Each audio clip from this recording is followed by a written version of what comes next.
This week, we're going to talk about something that Aaron brought up. Aaron, once again, dug his own grave in a sense that he brought up a topic. And then as soon as I say, yeah, let's do it, he goes, oh, I don't know what to do now. Why are we doing this topic?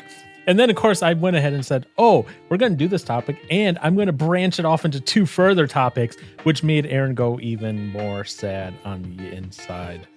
So that makes me happy. The following episode was recorded on 10/15/2022.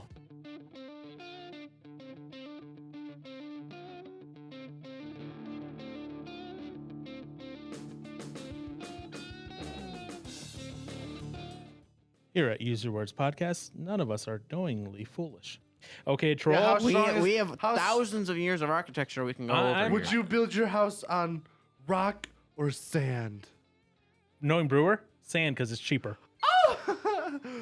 Of course, sand.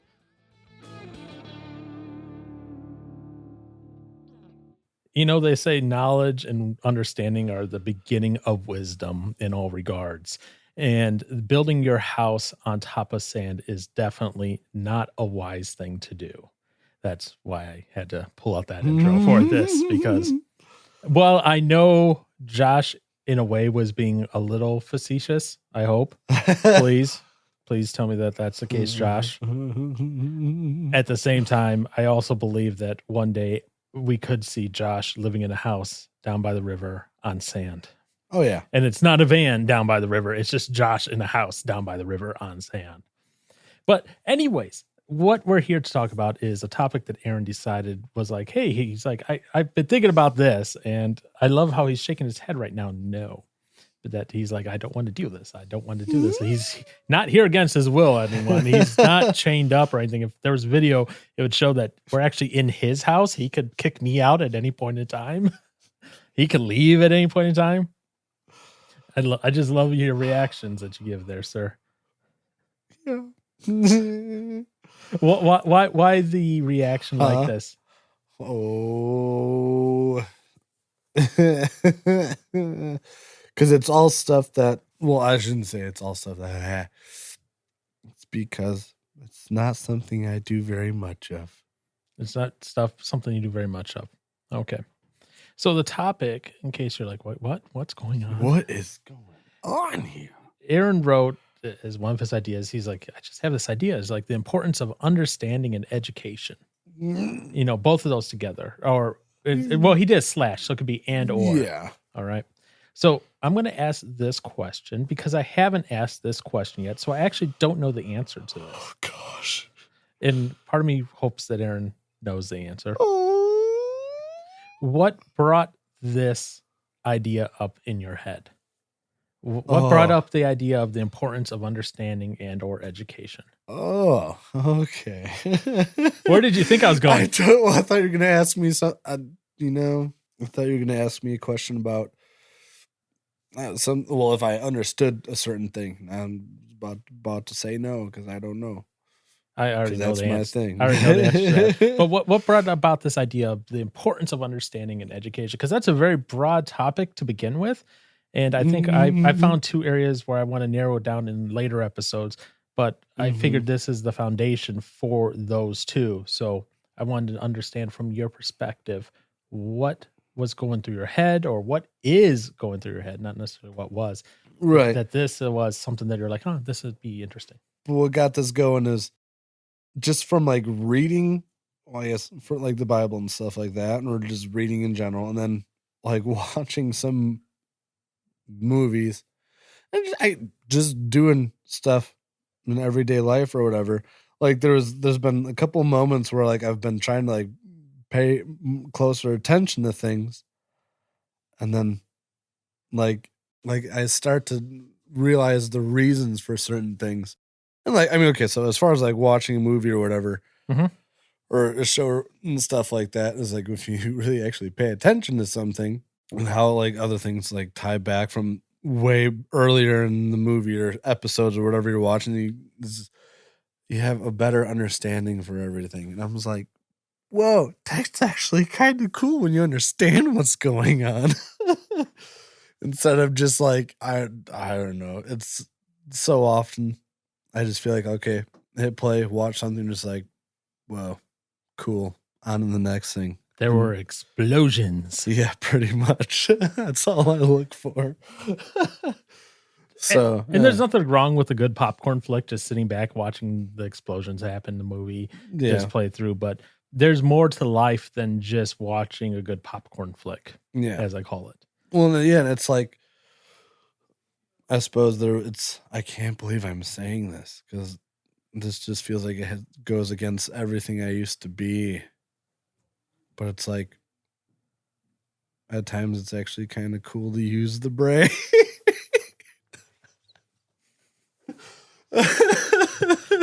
Why does that go against who you used to be?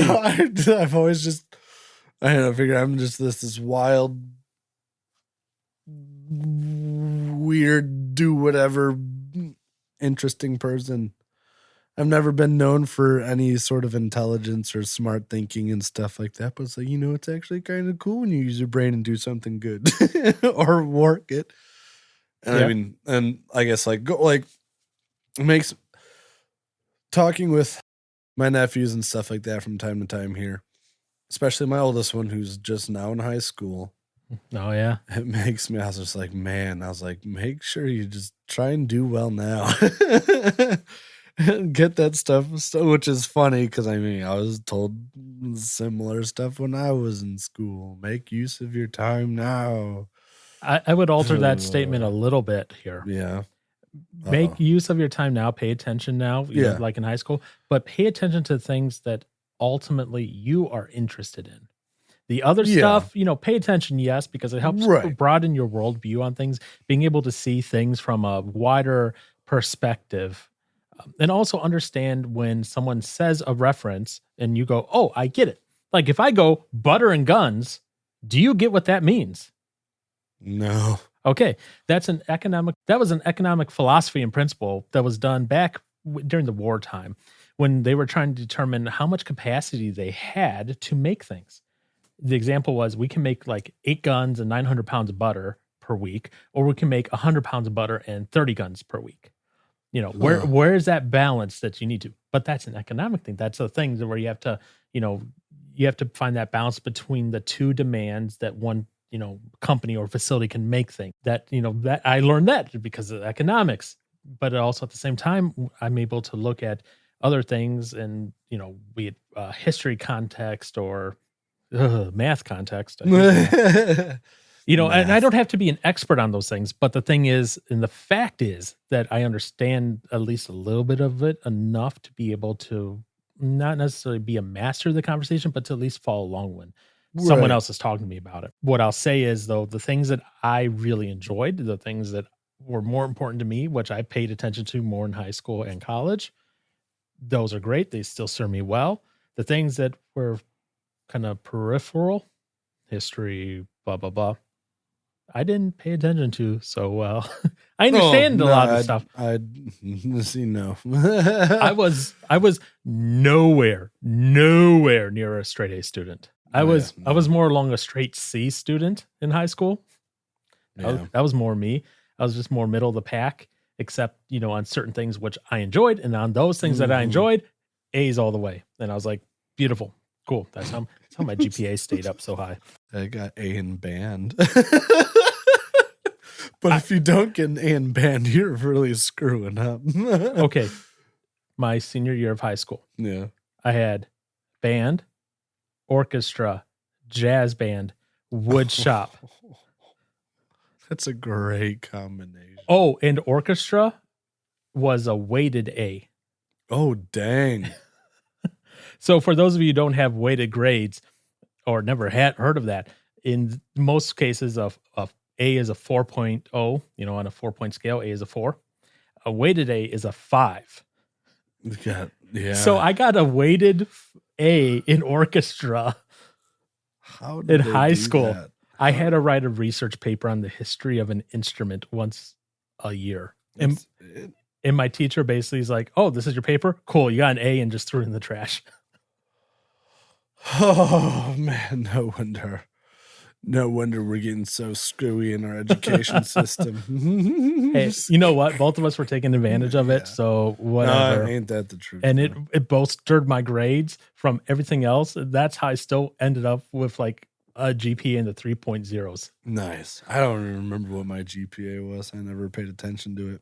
Like everyone else is like, how are you getting like 3.0, 3 point something for your GPA when, you're getting all these C's? Well, it's because of 4 of my classes just super easy. destroy my GPA. And the thing is, 4 of your classes destroy your GPA. Well, like because the A and the 3 4s and the 1 5, like that just destroyed what my GPA normally should be. Like if you actually took me at what I was as a student, my GPA should have been like a 2.5, 2.6. So it would have helped your G. It wouldn't It helps. But when I say destroyed, like it just overinflated it so much. It just like destroyed it. Okay. It made it. Okay. But I still see the importance. Even in college, they made me take a wide variety of classes, everything from world history, which was just a wild ride, that class, let me tell you, because my professor was a guy who actually delved into Egyptian tombs and pyramids as his real life job. And he just taught on the side between excavations. Whoa. Yeah, like that was his real job. That's really cool. He was a real life Indiana Jones. Great guy. My major going in was originally computer science. I say originally I ended up with business administration because I couldn't pass calculus like after 5 times. Oh, God, dude, I didn't even want to try once.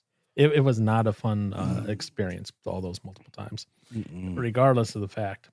I started off in that, but they still insisted, oh, you know what? You're at this university.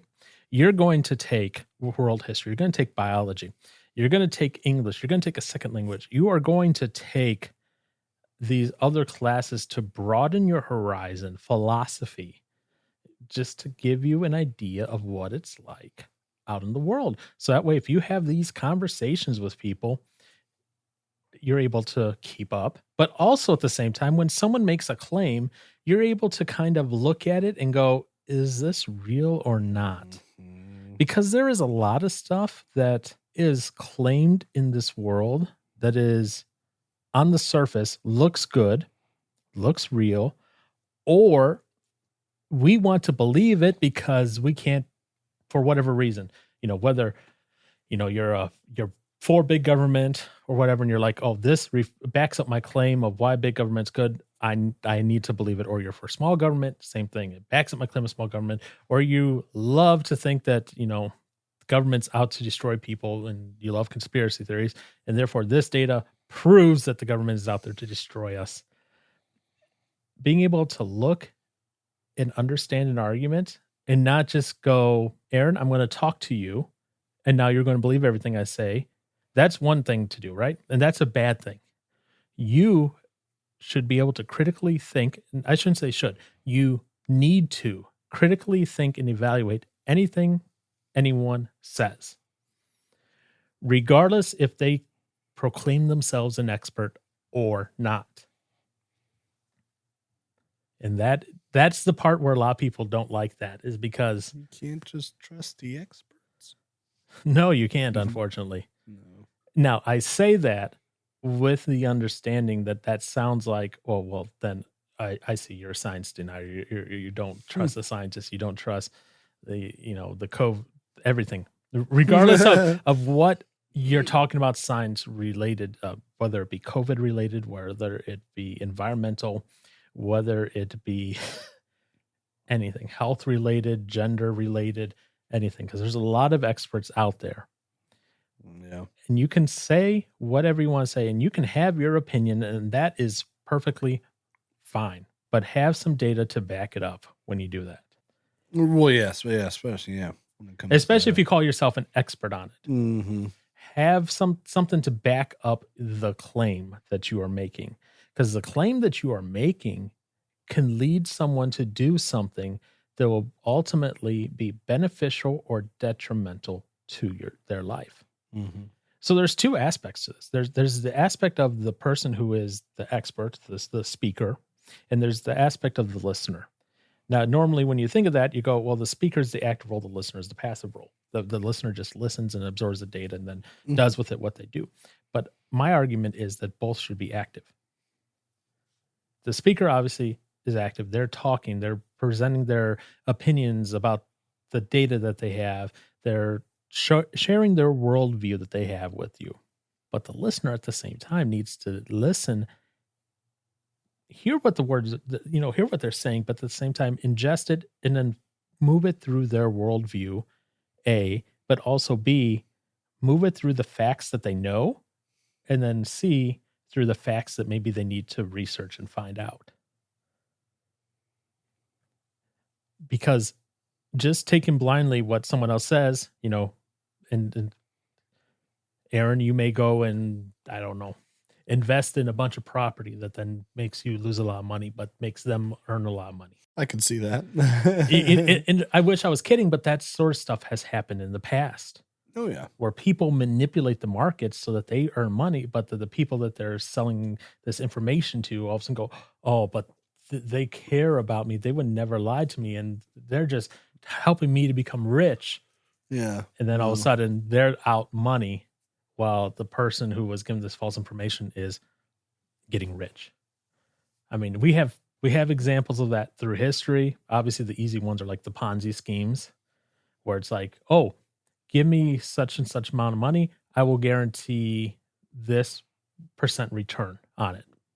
And he said, and they guaranteed. It wasn't you may earn up to, it's we'll guarantee it, right? It's gonna happen. And the person going, oh yes, I want to make some more money. I want to invest. I want to do this. Great. And it ended up being a Ponzi scheme. You know what a Ponzi scheme is, right? No? I've heard it so many times, but okay. So I don't know what Ponzi is itself. So a Ponzi scheme is this. A Ponzi scheme, first off, relies on a lot of people involved. And here's why. Let's say I'm the one running the Ponzi scheme. You're victim A. I'll go to you and say, you give me $1,000 in a month, I'll give you $2,000. Guaranteed. No risk for you. So it's just, it's the stuff that sounds too good to be true kind of ordeal. I'm being a little exaggerated on the returns. Like they're not obviously going to do a 100% return, right? Mm-hmm. So let's say I do that to you, right? And you say, "Oh, that sounds great. Sounds good. Here's $1,000." I go, "Cool. I have $1,000. Now I have a month to get him $2,000." I go to investor B, victim B. Give me $4,000, and in a month's time, I'll get you $6,000. Mm-hmm.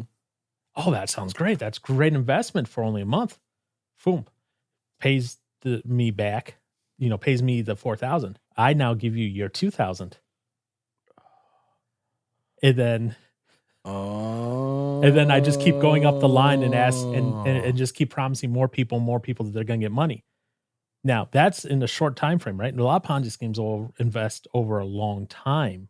And a lot of them won't even get their money out of the Ponzi scheme, where they're promising you those returns, but in order to promise you those returns, they're taking money from other people, and they just keep trying doing to this. Get money to get to. They're illegally moving money in that way. They're not actually doing investment. They're just defrauding people of money to pay back promises of that other people. Made. Yeah, that's messed up.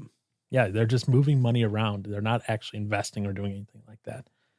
But at the same time, it's in that case we go, oh, the poor victim, right? That's kind of the default we always go to.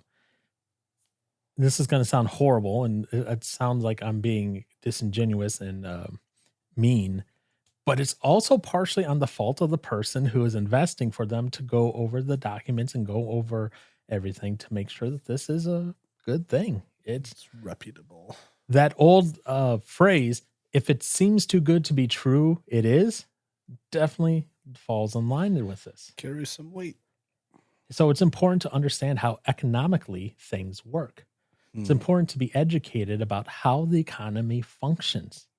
And each economy is going to be a little bit different. American economy is way different than economy, let's say, over in Great Britain or economy over in Spain. We have some fundamental basis, but it's going to be different in how it works. And although our economy is going to be way different than like Putin's economy over in good old Russia. Why the laughing? I just got Got to thinking about long tables again. All right. So that's why I said it's important on both parties for that education, but it's especially important for the person being told the information for you to be able to go ahead and then test if what is being told to you is true or false. Because if you don't do that, you're going to fall for everything. And you're going to be taken advantage of and taken a ride for many times over. And it's not always going to be for money. Not always. It's going to be other things too. I'm thinking right now of a particular example of my mother watching Lindell TV and listening to someone.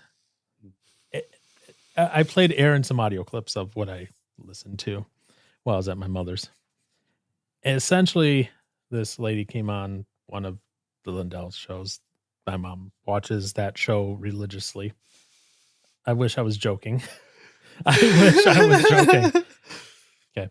And she comes on and says, well, COVID isn't a virus. And I'm like, well, this will be entertaining. Let's see what this is. And she goes through her whole spiel and event. Essentially, she goes, well, COVID is an AI nanotech bioweapon powered by 5G from Starlink that's turning us all into computers that are connected to the internet, and we're all magnetic. And I'm just sitting there going, oh, so many levels that could dispute this on right away.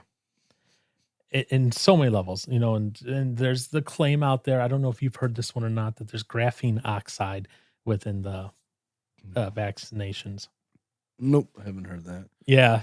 So, and the claim about the graphene oxide is everything from it's toxic, so it's meant to kill you, to it's going to turn you into a walking computer that they can connect to at all times through 5G. Whoa. And I'm just sitting there going, you do understand how computers work, right? And this is where I'm getting at with that education. If you understand how computers work, you would know that a simple, and graphene oxide, first off, it's the oxidized, hence oxide. What does oxidized mean? Wait, what? What does oxidized? Are you trying to play a trick question? No, I'm not. It's not a trick question. What does it mean? If something is oxidized, it is exposed to oxygen and okay. interacts with oxygen molecule. It's as simple as that. That's what I wanted to say that, but I was like, I'm going to say it and be like, no. And I was like, are you? That's what I said. It's not a trick question. That was like chemistry in high school. Okay. What's a simple example of oxidization? I'm thinking of rust. Exactly. Yeah. That's a simple example of oxidization. Okay. I got that down. Okay. All right. So the claim is, knowing that, okay, graphene itself, and don't get me wrong, graphene has a lot of potential awesome uses in the future. We haven't found a way to unlock all this yet. Graphene is essentially, it's like a molecule thin, like it like the molecule itself is very thin of graphite. Of, very, very thin, very, very nice. It has a lot of potential uses in the future. Okay.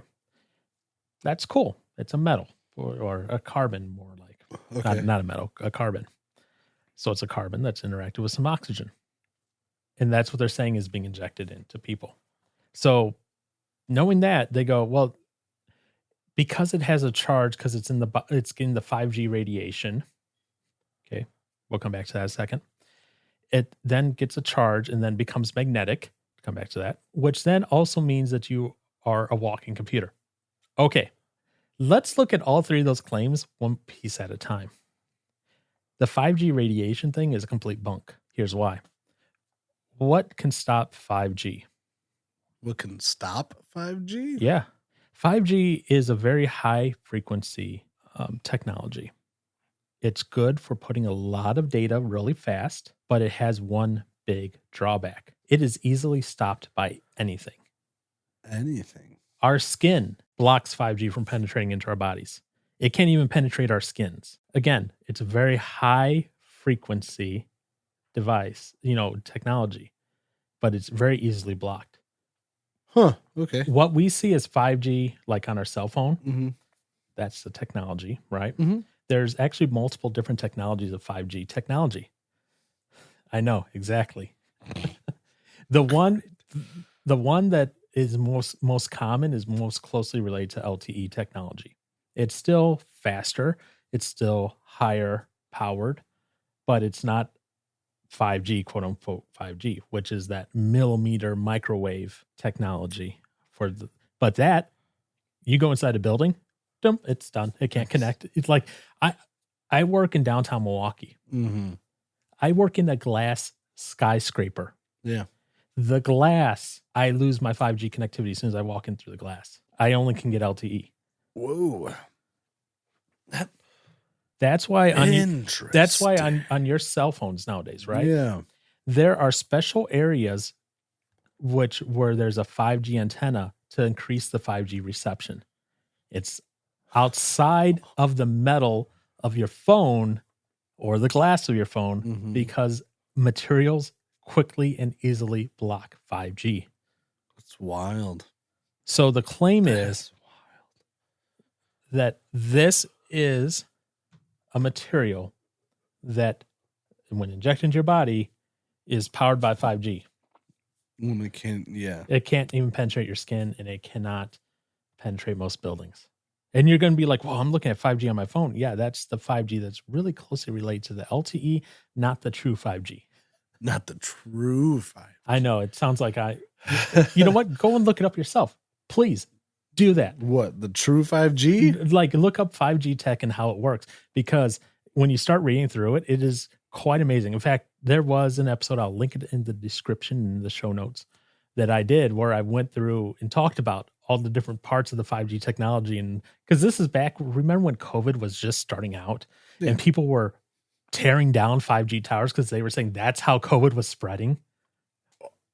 So right at the beginning of COVID, there was this theory that COVID wasn't really an illness. It was poisoning due to 5G radiation from 5G cell phone towers. So people were going around tearing down 5G cell phone towers. Now, it didn't happen a ton, but it happened enough to hit the news. Right. So there was a story made about it. Exactly.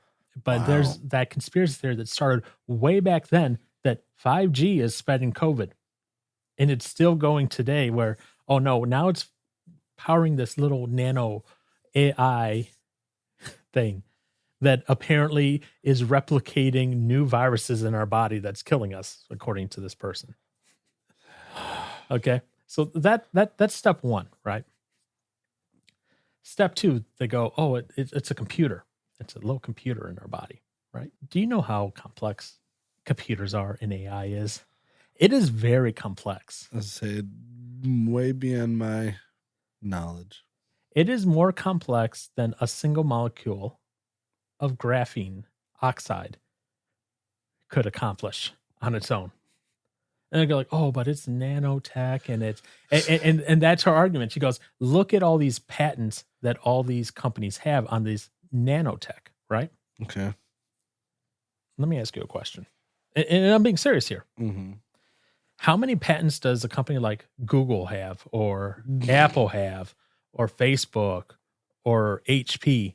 How many patents do they have that they do not use? A ton.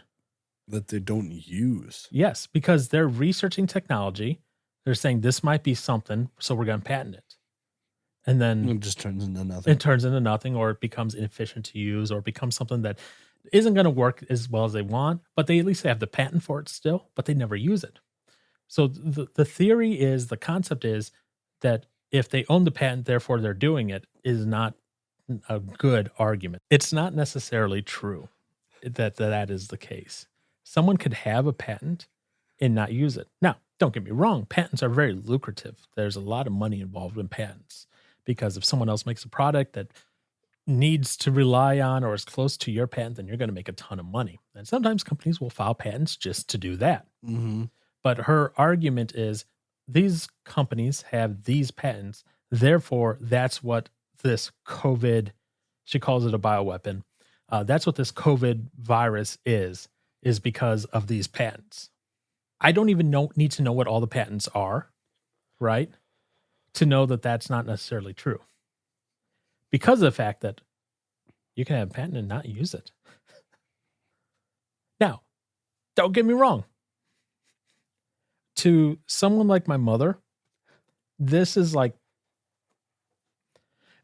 being fed the Bible to her. Okay. She is taking this in as pure truth and saying this is wonderful on so many levels. And I just have to sit back because I know how technology actually works.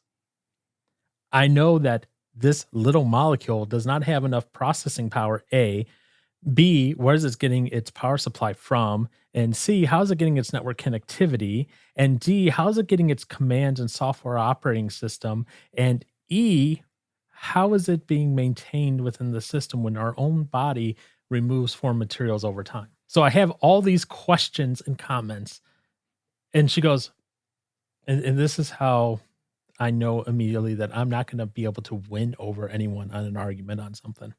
When they go, but she is an expert, so we have to listen to her. At that point, I know the brainwash has begun, and I can't help it. And the thing is, there's brainwashing on both sides of this thing. We have, in my personal opinion, I think we overreacted to COVID, very much so. That's my personal opinion. I'm not going to die on that hill, about it. You can have your opinion of where we did or not. I don't care. Because as long as you don't care about my opinion, that I think we overreacted.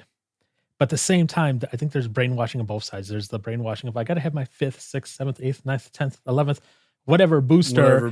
I got to have I got to be eternally boosted against the virus. And you're not wearing a mask, therefore it's violence. There's that side of the deal. And then there's the other side where it's an AI nano weapon, bioweapon computer. That's so crazy. That somehow is able to take control of a person and make them magnetic.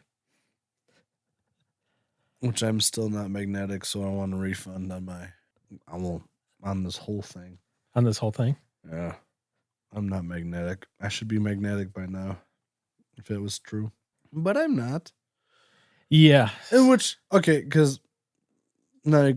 earlier you said something about, they can make those crazy claims and they get interviews for them and stuff like that. Yeah. Do they not have to supply any sort of evidence, especially on the whole magnetic claim? It depends on who's interviewing. If you're being interviewed by someone who already believes what you believe, like they're bringing you on basically, how do I put this without the original terminology I thought of, not appropriate to use. They're bringing someone on to basically reinforce their own viewpoint, and they're bringing on someone who doesn't contradict it. Therefore, the entry and barrier to believability is low. For example, Aaron, let's say you believe something about, let's go something as simple as drumming. Tell me something that you believe about drumming that maybe someone else would disagree with you about. What? What do I believe about drumming that somebody else would disagree? Maybe what the best technique for something is, or what do drummers argue about? I probably a lot of stuff. No, this is gonna be this would be a bad one, but there's some truth to it to a point. But at the same time, there's not. Better gear makes a better player. Okay, better gear makes a better player. Yeah. All right. Aaron, you are doing a solo podcast one week, and you bring on someone who comes with the idea, and their pitch presentation to you is that this drum set will make you a better player because it is the best gear out there. It's the most expensive gear out there. Right? Yeah. That's what they pitch to you. Yes. You're already believing this. It's already reinforcing your idea, your opinion about this. Your entry to believing them is probably going to be pretty low. You're not going to ask for evidence. You just take it. Now, someone else comes up and they pitch the idea. I have proof that better gear does not make a better drummer, and that you could be the best drummer on the cheapest gear possible. What are you going to ask for? Proof. Like what? Show me. Oh, the evidence of it. I don't know. Play something. show them that you're just as good on that as you are on that. You're going to want evidence. You're going to want more than just them giving an example. You're probably going to want maybe even a study that shows these things. True. Well, yeah. And seeing that they can do the same, I don't know, I guess either, I guess depending on what you're playing, I guess I'm thinking of for like double bass pedals. Show me that you can do the same speeds and stuff like that on the nice pedals that you can on junk pedals. But no, yeah. Okay. Absolutely. And that's just a simple, silly example. Very. Not something as important as your well-being and your health. That the vaccines are nano weapons that are reproducing viruses in your body. So, yeah. I get it. Bonkers, man. Bonkers is one way to put it. Yes. So that's why I think it's great to have opinions, but it's also great and important to understand these things. So when these conversations come up, you're able to not only filter out what is true, what is garbage, what is false, and what is utterly ridiculous, but you're also able to have a reasonable answer. I'm not saying it has to be a perfect answer, but you can at least look at it, the claims, and say, based on reality and based on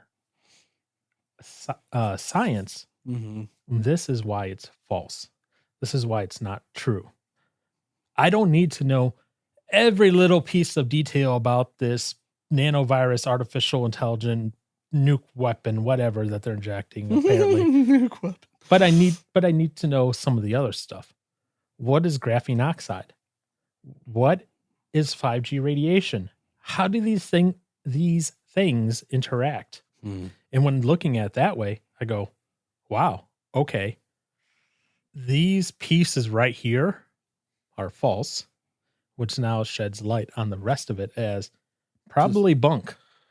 Complete garbage. Without me needing to 100% know what is going on.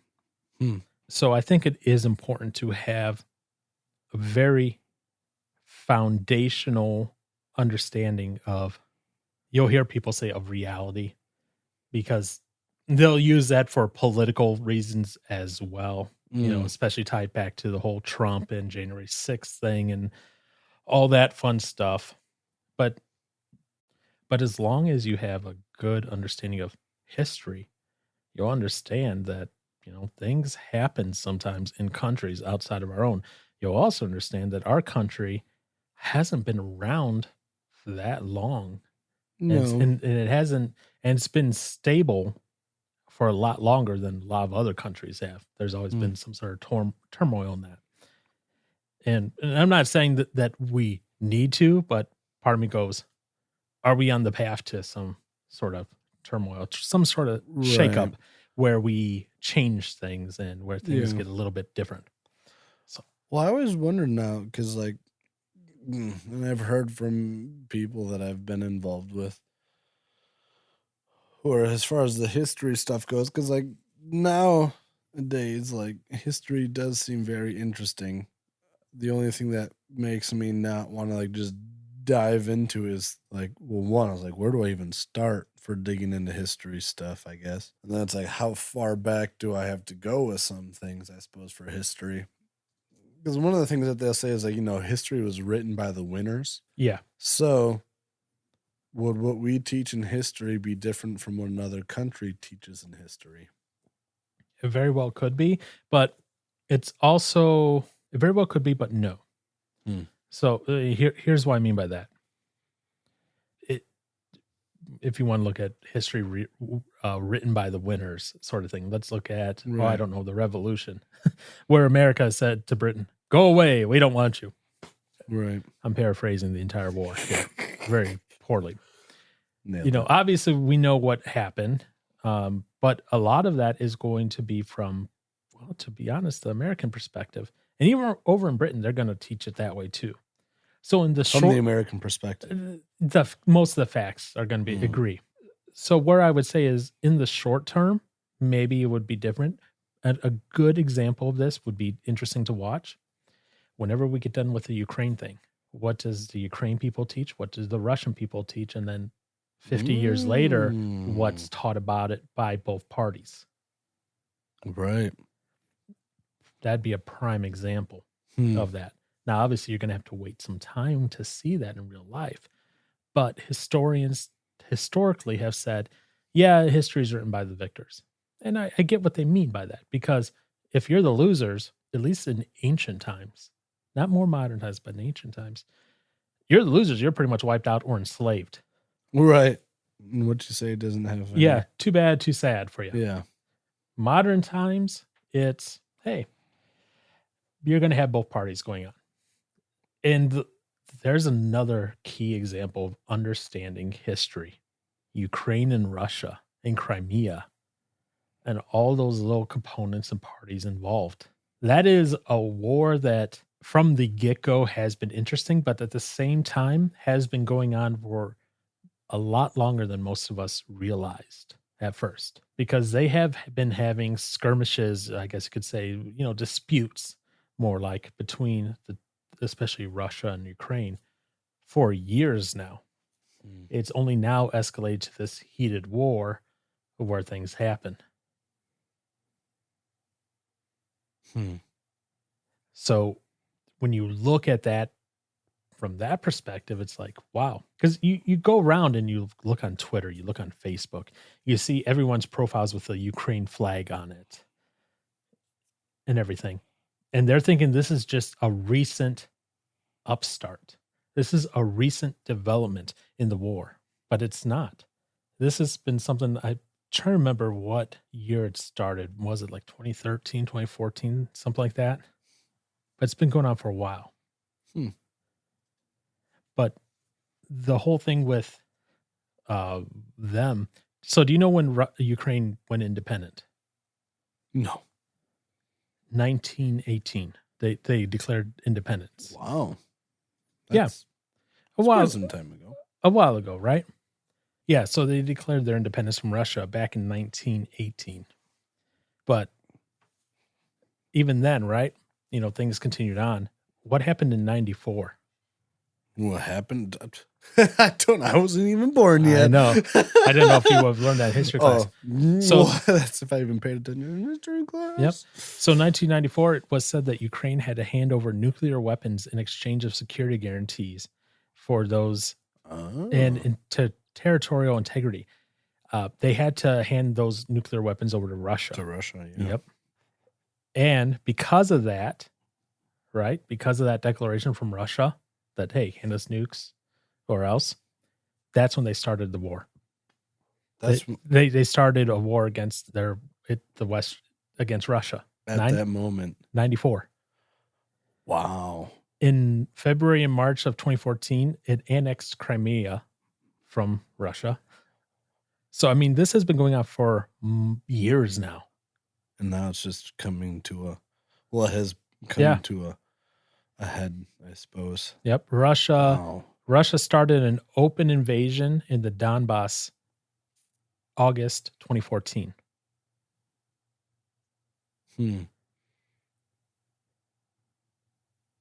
Yeah. And then it says the conflict between Russia and Ukraine remained a sort of frozen stalemate until the early hours of 24th of February 2022, when Russia invaded Ukraine.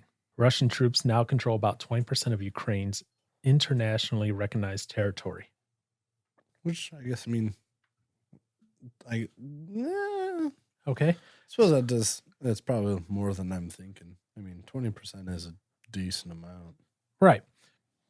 But here's the thing. Most of the people that look at this nowadays, right? They go, oh, it was so bad what Russia did to Ukraine. Okay. Don't get me wrong. The fighting that's going on, I'm not for it. Okay. But we have to look at the broader context. Ukraine annexed part of Russian territory into their own country. They're just like, yeah, we're going to take it. Yeah, you can't really do that without causing an issue. But yet they did. So, we're talking all the way back in 94, hostilities were started between the countries. And it's still going on almost 20 years later. just think, in 2 years, we'll be celebrating 20 years of conflict between Ukraine and Russia. And it Yeah. has now only gotten the widespread news coverage and popularity that it has because Russia invaded again. Yeah. So understanding history and where we're at compared and where we came from is so important. I'm not saying you have to be a master of everything, Mr. Johnson, but it's important to start understanding the basics. Yeah. Understanding the absolutely. basics of the economy and how it works. Ugh. What's that movie? What's that movie where oh gosh dang it. Is it Adam Sandler? It's like back in kindergarten or something like that. I can't think of what that movie I is. can't think of the movie off the top of my head. But in order for him to inherit his inheritance, he has to graduate from high school. Yeah. And so he basically, I'm going to turn into Adam Sandler, but it's not for an inheritance, just so I can learn the basics. that's what high school is. And this isn't this isn't against you. Oh, this it's is okay. this It is can be. No. Our high schools have become less about preparing students for what they need in the real world. For example, 3 music classes and a woodshop class. Right. Okay. Right. I'm still okay. This sounds horrible. Uh-oh. I'm still bitter that the only day of woodshop class I missed was the day someone cut off his thumb. I mean, that would have been quite the scene. That sounds so horrible. Makes me sound like Dahmer. I miss seeing someone get hurt. Okay, now you make me sound like a monster. Nope, I did that to myself. Regardless of the fact, I'm going to ask you this, and I think I know the answer already. If it's bad, then yes. Did high school teach you how to do your taxes? Not that I remember. Okay. So they didn't teach you how to do taxes. Did they teach you to budget? I don't think we ever dug into budgeting. Was the word budget mentioned? Did they teach you how to balance a checkbook? No, not that I remember. In middle school, did you learn how to cook? No. In middle school, did you learn how to patch holes in clothes? No. Basic things that are essential in this world. They didn't prepare you on, but yet they taught you how to find the area inside of a triangle. Yeah. And that's fine. We need to have, like I said, that understanding of history and math and everything. But at the same time, we also need practical skills on learning how to do things. When I was in middle school, we had home ec class that was mandatory. We had to learn how to cook and bake. We had to learn how to sew and patch holes in clothes. I feel like that would have been so much more fun. I know in the high school, I mean, there's the cooking class stuff. Right. But that's obviously an elective. That's an elective. This was a mandatory thing in middle school. It was, one semester where you did all these things. And then the next semester was like a woodshop class. So I wonder what made that change. Is it because of the internet? Oh, what made it change? That's a whole other conversation. But long story short, what made it change primarily is what do workplaces look for in their workers? They look for them to have these certain skill sets. And because they need to have these certain skill sets, that's what's taught at the schools. You don't need to be a good worker bee to know how to patch your own clothes. You don't need to be a good worker bee to know how to cook your own food. You don't need to be a good worker bee to know how to build something out of wood. Well, okay then. Yeah, modern education is a whole other conversation about things on why they do the things that they do. But ultimately, the broad breadth of knowledge that you get from it is crucial and important. and necessary on so many levels to be able to understand how the world functions and works and is put together. Yeah. That is how you refute those claims that come about that say X when they really mean Y, and they are lying to you directly. Ugh. Ugh. So that's why I think it's important to understand these things, to understand history, to understand math, to understand At least the basics. Yeah. Have a good foundation on the basics and just build off of it. Ugh. I know. Crazy, huh? It's time to go. Oh, man. So I got to go back to them. So now that we understand why it's important to have a good foundation and understanding of these things, now we're going to talk about two other things. We're going to talk about Halloween, and we're going to talk about how the church hurts and abuses people.